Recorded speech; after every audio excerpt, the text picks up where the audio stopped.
today I wanted to talk about clouds, and to do that I'm going to use diagrams, and then I'm going to show some pictures of some. But of course we all know the basics of like the water cycle, but when we're taught it, we're just taught like, so the water goes, we evaporation, condensates, then we precipitate, but we're going to focus on what happens up here.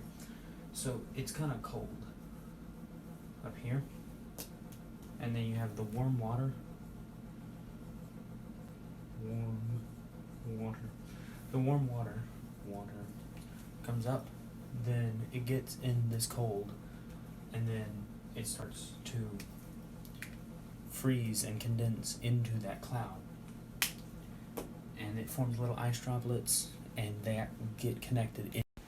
Now all the little things that were warm water now condense and form cold little droplets, and they form more solid, and then later they drop or don't, depending on stuff that I'll talk about later in the longer video. But there are tons of different types of clouds, and I'm going to talk about the ones that, like, we see more. The big fluffy ones, those are cumulus, and they look fluffy and all that, and that means that the weather's going to be just neat, nice, all that. The ones that it basically looks like fog, but it's in the sky, they're just basically a massive blanket, that's stratus, and it's there, but it's gloomy. Then you have stratocumulus, which it's kind of scattered, but there's a lot of them. It's fair, but a storm might be on its way. So they could mean all kinds of different things.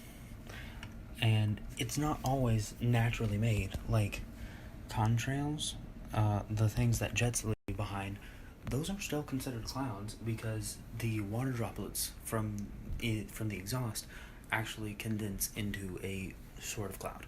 So yeah, that's clouds, and I'm going to expand on why they happen, and why they cause these types of weather in the longer video.